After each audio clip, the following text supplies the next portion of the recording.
متقبلا اللهم انفعنا بما علمتنا وعلمنا ما ينفعنا وزدنا علما اللهم سلمنا لرمضان وسلم رمضان لنا وتسلمه منا متقبلا وصلى الله على سيدنا محمد وعلى آله وأصحابه أجمعين والحمد لله رب العالمين. Assalamualaikum warahmatullahi wabarakatuh. Masya Allah, tabarakallah. Alhamdulillah, apa khabar semua rakan-rakan, tuan-puan yang saya muliakan. Alhamdulillah. Saya harap semua kawan-kawan dalam, tuan-tuan dan puan-puan dalam keadaan sihat dan baik insya-Allah. Dan hari ni insya-Allah setelah kita berhari raya, kita berpuasa Ramadan dan sekarang tengah dalam Syawal lagi. Okey, saya ingatkan diri saya dan kita semua untuk berusaha menyelesaikan bagi yang belum selesai puasa 6 hari di bulan Syawal. Okey. Sebab apa Nabi kata puasa 6 hari di bulan Syawal ini menyamai puasa 1 tahun. Okey, jadi tuan-puan, jangan tinggalkan. Ya, semoga kita dapat grab peluang dan ruang yang Allah berikan kepada kita untuk menambah baik ya kehidupan kita sendiri masing-masing insya-Allah. Terima kasih banyak Surau An-Nur Fasa 3A Bandar Seremban atas jemputan. Sekali lagi pada minggu ketiga hari Jumaat saya akan berkuliah insya-Allah dengan rakan-rakan semua. Terima kasih banyak Puan Sani Saleh. Waalaikumsalam warahmatullahi. Nur Ash, Nur Lela, Amin Gani dan juga tuan-puan yang bersama dengan kita juga bantu untuk kita share. Semoga rakan-rakan kita yang lain juga dapat bersama-sama kita insya-Allah. Begitu juga Puan Zalila Mat Yusof yang sedang bersama dengan kita sekarang, dan juga rakan-rakan lain yang mungkin saya tak mampu nak sebut namanya lagi. Insya-Allah kita kekal lebih kurang dalam 30 ke 45 minit insya-Allah. Baik, bagi yang mengikuti sebelum ini, saya telah bawa kuliah-kuliah sebelum ini. Pada permulaannya kita mula dengan 50 kaedah dalam Al-Quran, 50 kaedah Al-Quran untuk jiwa dan kehidupan yang digarap oleh Dr. Umar bin Abdullah Al-Muqbil. Kita dah pi 2 kaedah dan kemudian kadang-kala saya selang-seli dengan yang lain juga, which is last kuliah kita hari tu kita bincang tentang doa Ashabul Kahfi pada ayat 10. Okey, jadi hari ni insya-Allah kita nak patah balik, masuk balik 50 kaedah Al-Quran untuk jiwa dan kehidupan. Buku ini asalnya di dalam bahasa Arab tuan-puan sekalian. Tetapi yang ni yang translationnya, yang telah ditranslate, yang telah diterjemahkan.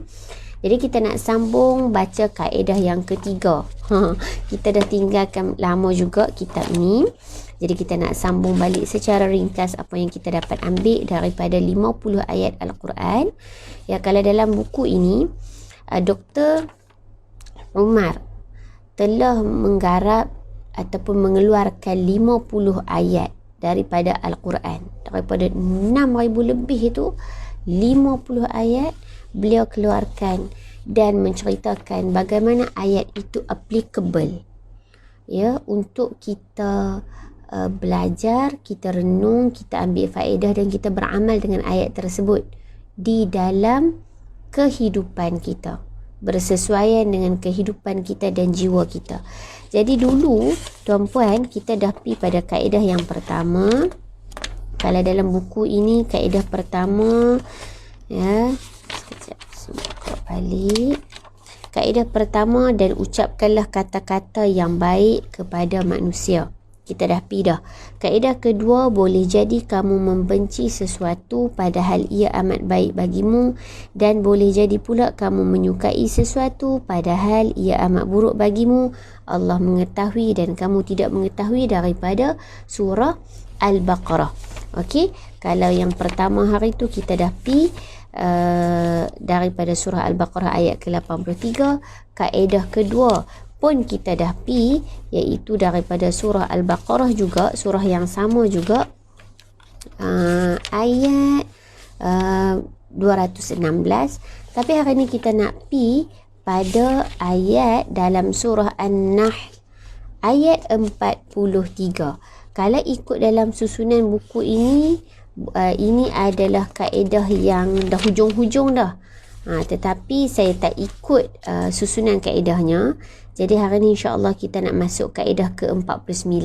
Tapi tak apa, kita kira ini kaedah ketiga untuk kita. Kenapa? Kerana ada sebab saya memilih ayat ini untuk topik ini hari ini. Sebab rakan-rakan, kadang-kadang kita melihat ujian ilmu ni pada hari ini, pada akhir zaman ini sangat-sangatlah berleluasa ujiannya.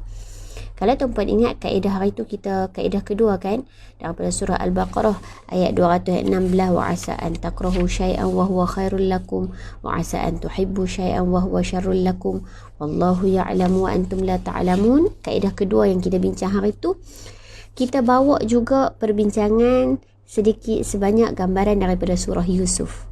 Okey, maka hari ini kita nak pergi pula pada ayat surah An-Nahl. Surah An-Nahl, surah ke-43, ayat ke-43 dalam Al-Quran. Tuan-puan boleh cari pada muka surat, sekejap saya tengok, pada muka surat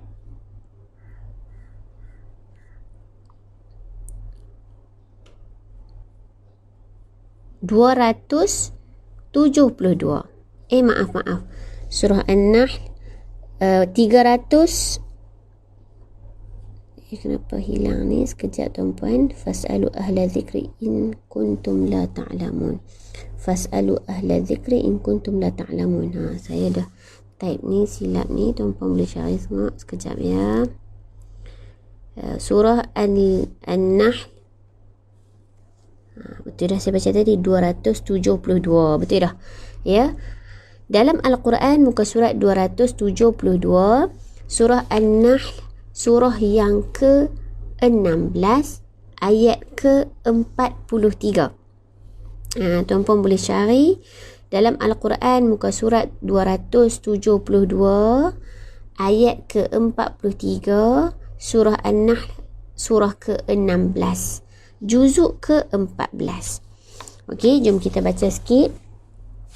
A'udzu billahi minasyaitonir rajim. Bismillahirrahmanirrahim.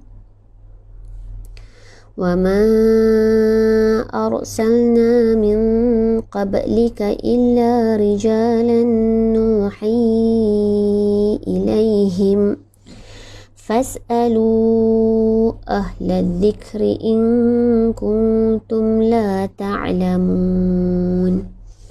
Sadaqallahul azim. Kita baca dulu terjemahan ayat ini tuan-puan. Wa ma arsalna min qablika illa rijalan nuhi ilaihim.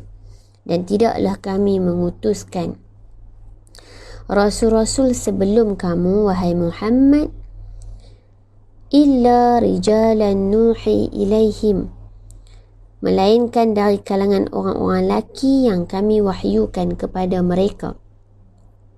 Fas'alu ahla dzikri, maka oleh itu bertanyalah kamu wahai golongan musyrik kepada ahla dzikri, orang-orang yang berpengetahuan agama. Kita baca terjemahan dulu tuan-puan. In kuntum la ta'lamun, jika kamu tidak mengetahui. Maka tuan-puan, frasa yang kita nak ambil yang disusun oleh Dr. Umar hari ini tentang satu kaedah dalam kehidupan dan jiwa kita, bermula daripada fas'alu ahla dzikri, tanyalah kepada ahlinya, tanyalah kepada orang yang pakar di dalam bidangnya. In kuntum la ta'lamun, kalau kamu tak tahu, kalau kamu tak mengerti, kalau kamu tidak mengetahui. Ayat ini tuan-puan sangat penting untuk kita apply dalam kehidupan kita, menjadi asas dan kaedah dalam kehidupan dan jiwa kita, terutama dalam akhir zaman ini, macam saya sebutkan tadi. Sebab apa? Sebab pada zaman sekarang, kadang-kadang satu ujian untuk saya dan kita semua secara keseluruhan, kita seronok nak bercakap. Ya, semua orang nak menulis, semua orang nak komen, semua orang nak bagi kritikan, ya, semua orang nak bagi pandangan, semua orang nak forward, semua orang nak komen, nak tulis, semua orang jadi netizen, contohnya. Semua orang jadi ustaz ustazah, semua orang jadi bukan sebab ustaz ustazah saja tuan-puan, semua orang nak jadi orang yang bercakap dalam semua bidang. Kita basic dalam engineering contoh, tapi kita nak cakap juga dalam bidang kesihatan. Kita dalam bidang kejuruteraan, engineering lah tadi kan. Kita dalam bidang sains, tapi kita nak cakap dalam bidang agama. Kita dalam bidang agama, tapi kita nak bercakap juga dalam bidang kesihatan. Ini contoh. Ini contoh tanpa meletakkan ujian-ujian ini kepada sesiapa pun. Ia lebih sesuai untuk muhasabah kita bersama tuan-puan.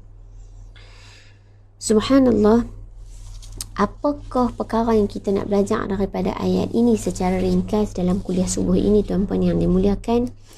Fas'alu, maka bertanyalah, maka bersoallah, maka rujuklah ahla zikri, orang yang berkepakaran, orang yang duduk dalam bidang, orang yang ada ilmu pengetahuan dalam bidang tersebut, in kuntum la ta'lamun, kalau kamu tak tahu.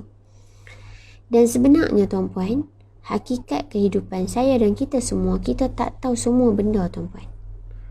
Kita tak boleh bercakap semua benda.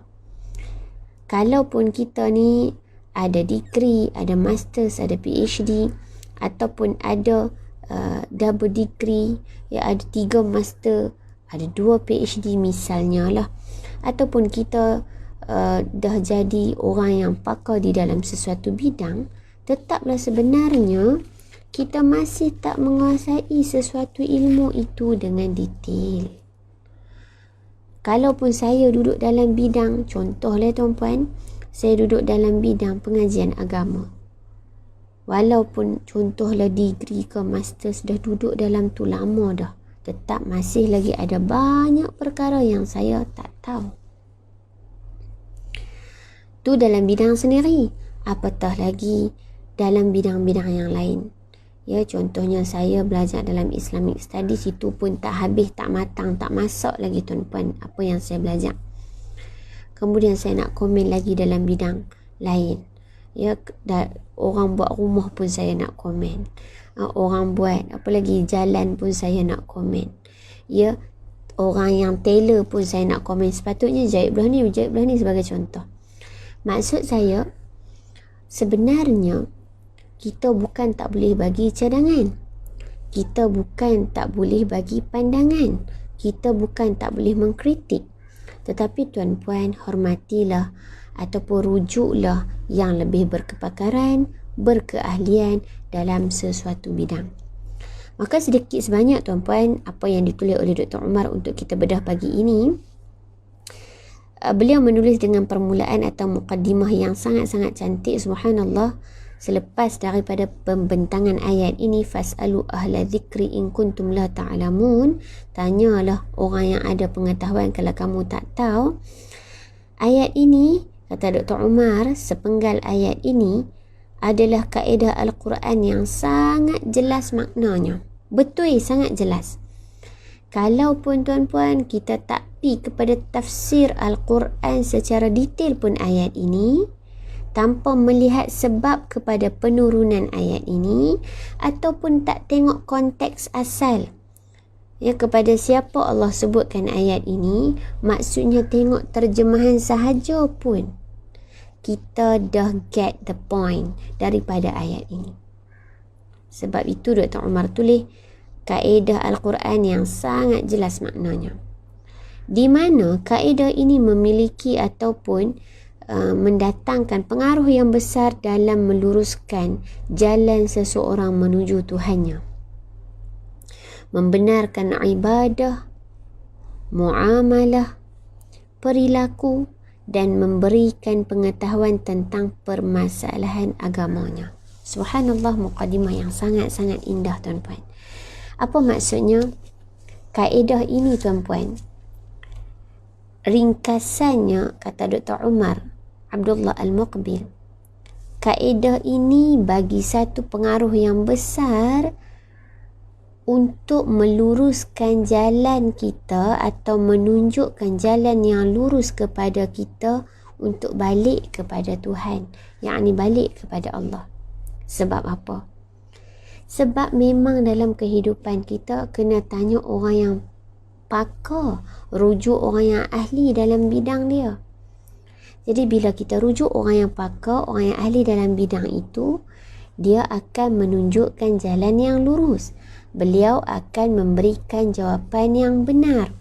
Puan-puan ada masalah ataupun persoalan dalam hal rumah tangga, tanya kepada orang yang ahli di dalam bidangnya. Puan-puan ada soalan berkaitan dengan parenting ataupun ilmu keibubapaan, tuan-puan tanya ataupun rujuk kepada orang yang lebih pengetahuan dan pengalaman di dalam bidang tersebut. Sebab tuan-puan, kita bila rosak kenderaan kita pergi mekanik. Betul tak tuan-puan? Bila kita sakit, kita pergi doktor. Kita pergi farmasis untuk cari ubat. Kita pergi farmasi untuk beli ubat. Ya, kita ada sesuatu permasalahan khususnya tentang dalam bidang apa-apa pun, kita pergi tanya kepada orang-orang yang tertentu yang berkepakaran dalam bidang tu. Even perempuan, tuan-tuan, dalam bidang agama sekalipun, ya, ustaz, ustazah, alim ulama kita ada bidang tertentu. Ya, ada yang belajar fiqh, hukum hakam, ada yang belajar Al-Quran. Al-Quran pun banyak tuan-puan. Ya, Al-Quran ini bidang dia juga banyak. Ya, kalau tuan-puan tengok, kita belajar tajwid, kita belajar tarannum, bagi yang belajar tarannum, kita belajar tafsir dan tadabbur, kita belajar qiraat. Ya, basically dia akan belajar semua itulah bila ambil Quran. Tapi ada kepakaran-kepakaran lagi. Dalam bidang agama juga ada berkaitan dengan muamalah. Ya, ada berkaitan dengan nikah kahwin. Ada berkaitan dengan ibadah. Ya, begitu apa yang nak disampaikan. Sebab itu saya sebutkan daripada mukadimah Dr. Umar ni sangat cantik. Sebab apa? Kaedah ini mempunyai pengaruh yang besar dalam nak bawa kita menuju kepada Tuhan kita, yakni Allah Ta'ala. Sebab kalau tuan-puan rujuk kepada orang yang salah, beliau mungkin memberi jawapan yang salah, maka kita akan tersesat jalan, tuan-puan yang saya muliakan. Baik, ayat ini, kaedah daripada surah An-Nahl, ayat 43 ini, kata Dr. Umar, ia juga terkait dengan dua ayat di dalam surah lain. Saya bacakan secara pantas sahaja tanpa detail, iaitu yang pertama daripada surah An-Nahl, surah yang sama juga, ayat 43 hingga 44, dan terkait juga ataupun konteksnya tercantum juga dengan ayat daripada surah Al-Anbiya ayat ke-7.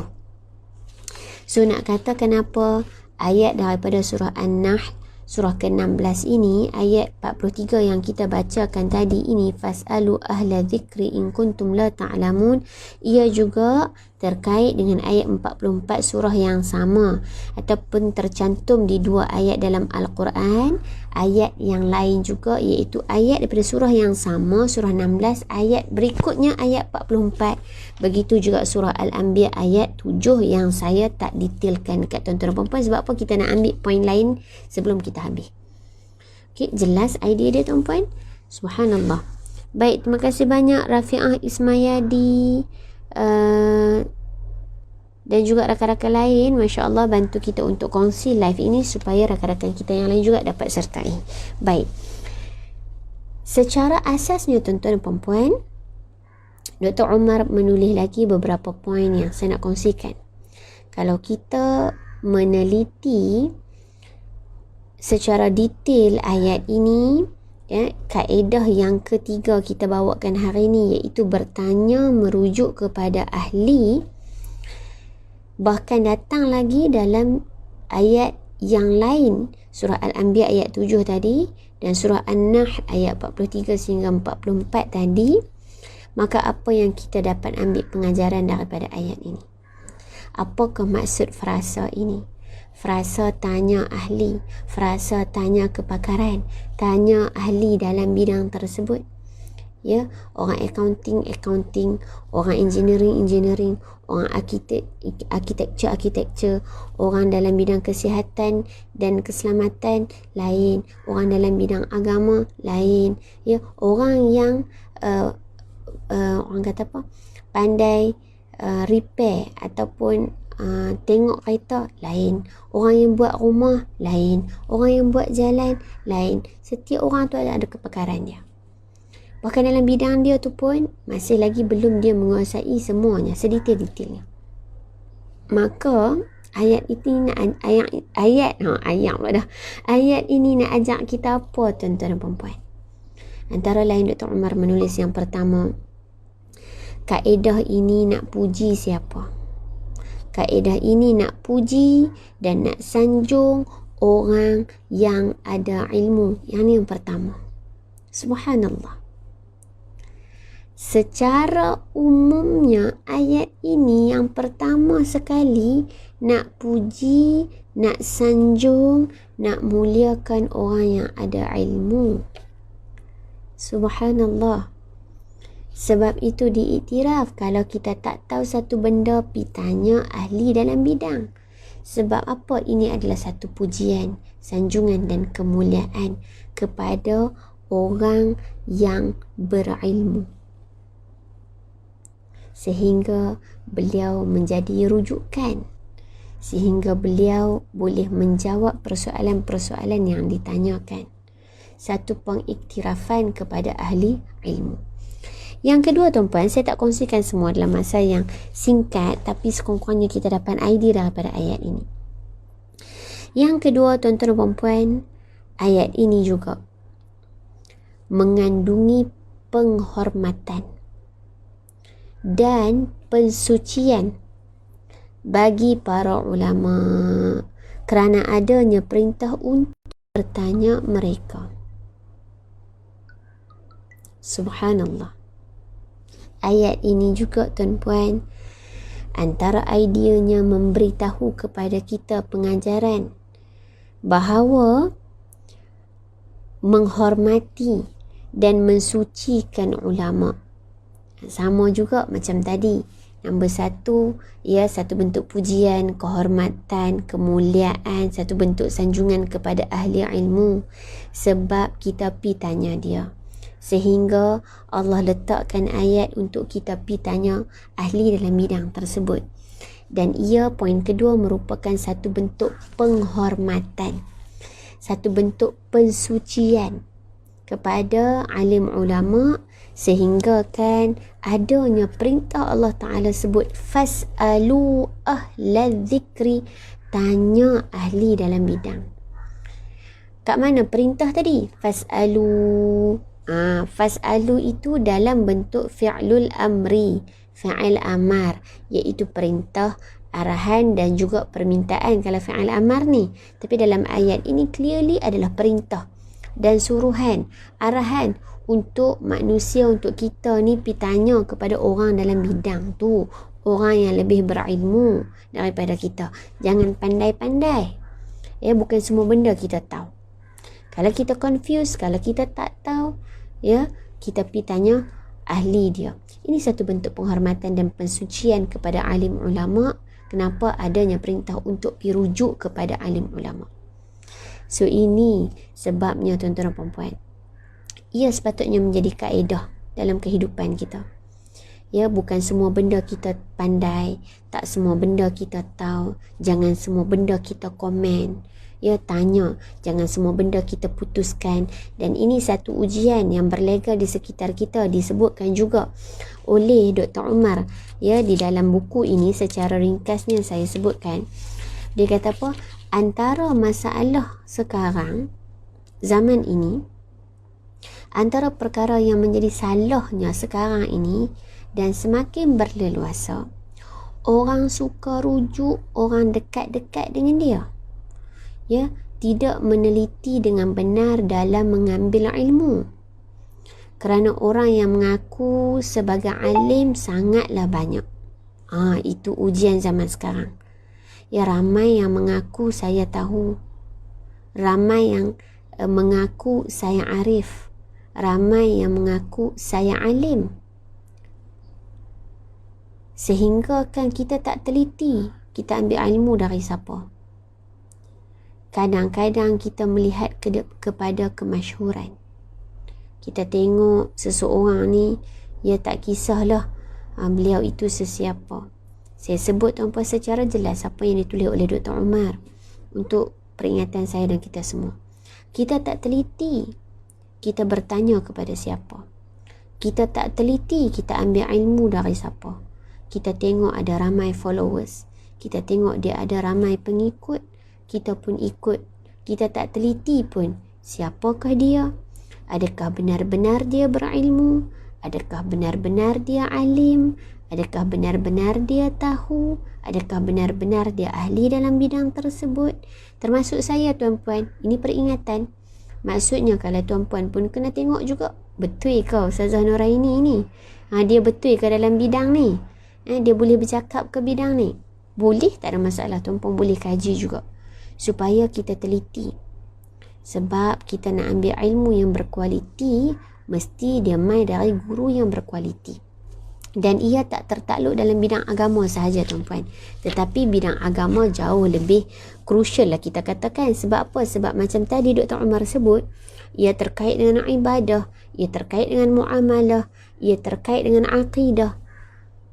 Jadi berhati-hati, teliti kita ambil ilmu dari siapa dan apakah bentuk ilmu yang kita ambil daripada seseorang. Sebab zaman ini, kata Dr. Umar, ya, satu zaman yang ramai orang mengaku sebagai alim. Sangat banyak orang mengaku sebagai alim. Bahkan ada orang yang menyamarkan diri sebagai alim. Dan orang yang menyamarkan diri sebagai alim ini jumlahnya jauh lebih banyak.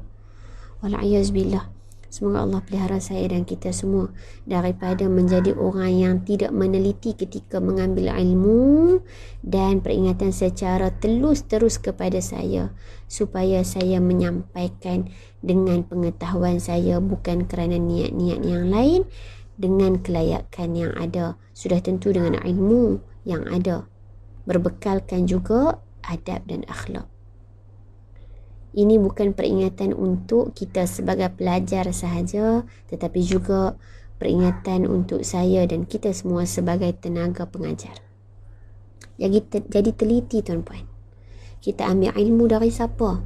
Kita tanya siapa? Kita tanya orang yang tepat tak kepada permasalahan kita tu? Ayat ini menekankan kaedah kehidupan yang sebenarnya. Ada masalah tanya, tapi tanya tu tengok tanya siapa. Jangan tanya orang yang kita tengok, oh dia ni follower ramai, mesti dia tahu, ya? Dia ni glamour, mesti dia tahu. Dia ni diikuti oleh banyak orang, mesti dia tahu, dia arif, dia boleh selesaikan bidang persoalan, dia mesti duduk dalam bidang. Teliti dulu tuan-puan. Bab nak cari ilmu ni tuan-puan, antara yang kita boleh perhalusi adalah kisah Nabi Musa alaihi salam ketika mana belajar dengan Nabi Khadir, yang kisahnya ada di dalam surah Al-Kahfi. Ada rezeki insya-Allah kita perhalusi lagi. Okey, sebab kalau baca buku ni tuan-puan, satu peringatan yang sangat-sangat jelas menjadi ujian kepada kita. Semoga saya dan kita semua terselamat. Ya, tengok daripada siapa kita ambil fatwa, daripada siapa kita ambil ijtihad, pandangan, cadangan penyelesaian. Carilah ahli dalam bidang tersebut, rujuklah kepada orang yang berpengetahuan dan berpengalaman dalam bidang tersebut, berkeahlian dan berkepakaran. Jangan tanya sembrono, jangan ambil secara suka hati. Teliti dulu supaya kita benar-benar mendapat ilmu yang berkualiti, dan ilmu yang berkualiti hanya daripada guru yang berkualiti, tuan-puan. Baik, antara lain yang ketiga saya nak sebutkan sebelum kita habis, tuan-puan. Tadi dah 2 poin ya saya sebutkan daripada apa yang dikarap oleh Dr. Umar. Yang pertama tadi bentuk sanjungan dan juga kemuliaan kepada seseorang orang yang memiliki ilmu. Kedua juga satu bentuk penghormatan dan pensucian kepada alim ulama, orang yang berilmu. Sebab apa? Allah perintahkan suruh kita tanya mereka. Yang ketiga, tuan-puan, antara lain juga supaya apa? Kenapa nak suruh tanya? Kata Dr. Umar, orang yang bertanya dan orang yang jahil, maksudnya orang jahil, orang yang tak tahu dan dia bertanya, akan terhindar dari bahaya kejahilan. Ini penting, tuan-puan. Kalau kita tak tahu, ayat ini nak ajak kita juga kaedah kehidupan yang macam mana. Ayat ini, ayat fas'alu ahla zikri in kuntum la ta'lamun ni. Nak katakan apa? Nak menghindarkan, nak menyelamatkan, nak melindungi kita, tuan-puan, daripada kekal berada di dalam kejahilan. Sebab apa? Sebab kadang-kadang kita tak tahu satu benda, kita duduk senyap-senyap. Kita malu nak bertanya. Lalu masalah kita tak selesai. Lalu persoalan kita tak terjawab. Ini yang bahaya, tuan-puan. Maka kita kekal berada dalam kejahilan dan tidak berpengetahuan. Maka ayat ini nak memberitahu kaedah dalam kehidupan kita untuk bertanya, supaya bila kita tak tahu sesuatu benda, bila kita jahil tentang sesuatu perkara, kita bertanya agar terselamat dan terlindung daripada bahaya kejahilan. Dalam masa yang sama, kalau kita sebagai orang yang bertanya, dalam masa yang sama, tuan-tuan dan puan-puan, Dr. Umar menggarapkan Allah memberikan amanah kepada alim ulama, orang yang berilmu, untuk jaga wahyunya serta membersihkan diri mereka dan sentiasa berperilaku baik. Peringatan kepada saya sebagai seorang pelajar, kepada kita semua sebagai seorang pelajar, untuk tidak kekal berada dalam kejahilan. Macam mana tak kekal? Macam mana tak mau duduk dalam kejahilan? Tanya, rujuk kepada ahlinya.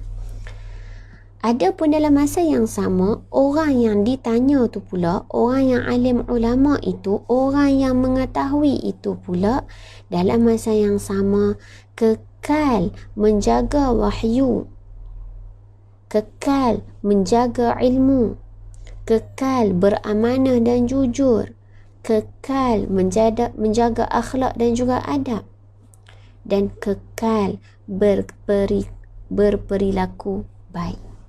Sebab apa? Sebab dia jadi rujukan. Seorang pelajar, dia tak mau duduk dalam kejahilan, dia kena bertanya. Dan seorang pengajar yang sentiasa menjadi tempat rujukan, kena sentiasa menjaga amanah ilmu. Oh, yang ni saya tak tahu, wallahu a'lam, tolong tanya ustaz-ustazah lain. Itu perkara yang sangat mencabar bagi sebahagian orang yang berilmu. Tapi sebenarnya kalau orang yang benar-benar berilmu, tuan-puan, kalau dia tak tahu, dia jawab dia tak tahu. Dia tak cuba memberi jawapan. Kalau dia bukan orang yang berkeilmuan atau berpengalaman, berkeahlian dalam bidang, dia jawab, wallahu a'lam, saya tak tahu, tolong rujuk orang lain. Yang ni mahal akhlak dan adab sebagai seorang yang beramanah dengan ilmu yang Allah berikan kepada dia. Sebab macam kita patah balik tadi, Tak semua orang, bukan, setiap orang tak tahu semua benda. Kalau dia bukan dalam bidang tersebut, dia tak boleh jawab, dia tak tahu jawapan, dia jawab tak tahu. Tolong tanya orang lain. Tapi kadang-kadang tuan-puan, kita lebih nak rasa malu. Ya malu pula kalau tak jawab. Contoh perempuan, tuan-tuan dan perempuan tanya saya soalan dekat ruang komen.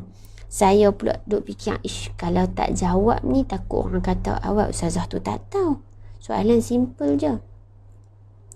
Awak ustazah ni kata ustazah, tapi awak dia tak reti jawab.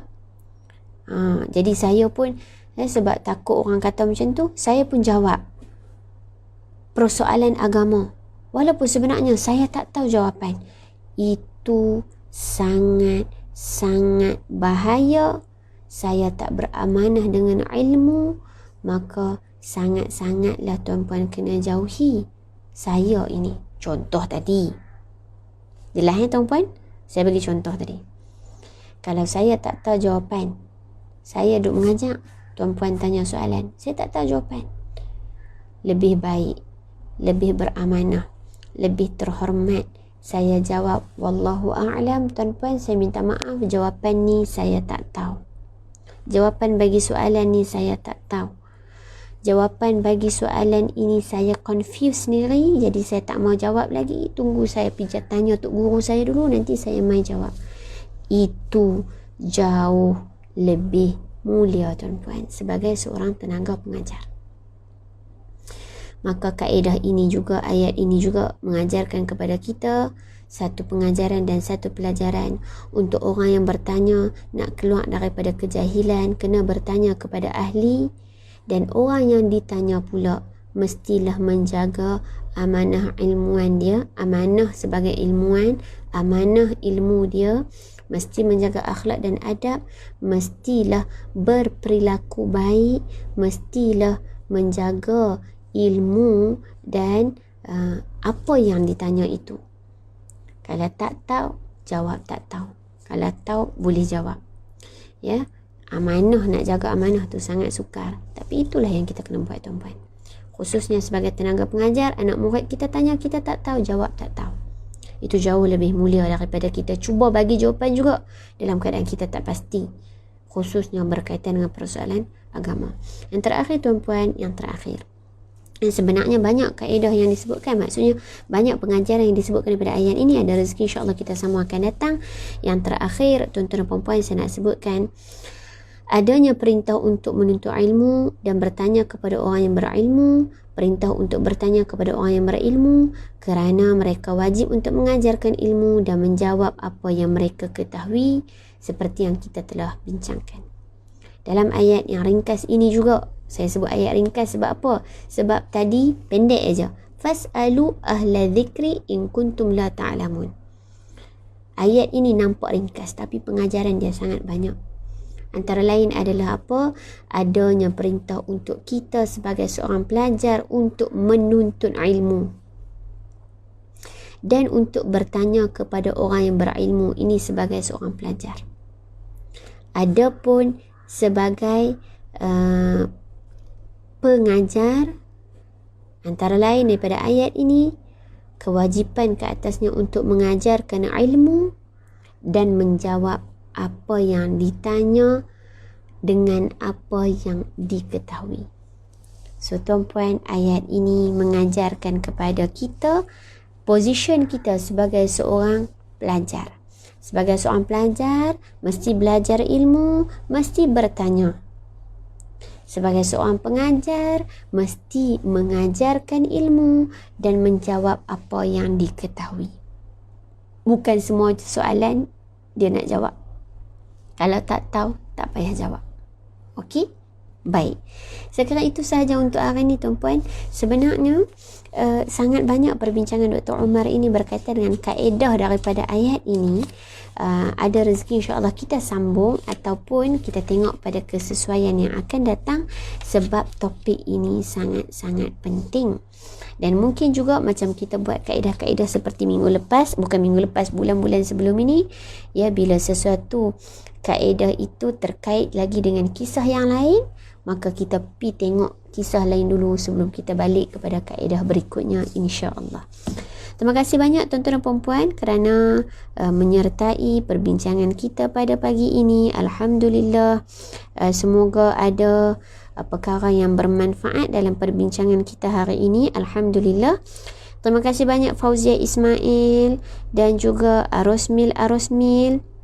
Jazakumullahu khairah, dan juga rakan-rakan yang bersama dengan kita. InsyaAllah ada rezeki kita bertemu semula dalam kuliah akan datang dengan saya secara khusus minggu ketiga, Jumaat minggu ketiga setiap bulan, di pihak daripada page Surau An-Nur Fasa 3A Bandar Seremban Selatan. Dan juga tuan-puan boleh bantu pihak surau untuk infak dana untuk aktiviti dan kuliah-kuliah yang akan dijalankan. InsyaAllah semoga ada kebaikan dan saham untuk kita semua. Barakallahu fikum jami'an. Jumpa lagi insyaAllah. Assalamualaikum warahmatullahi wabarakatuh. Barakallahu fikum.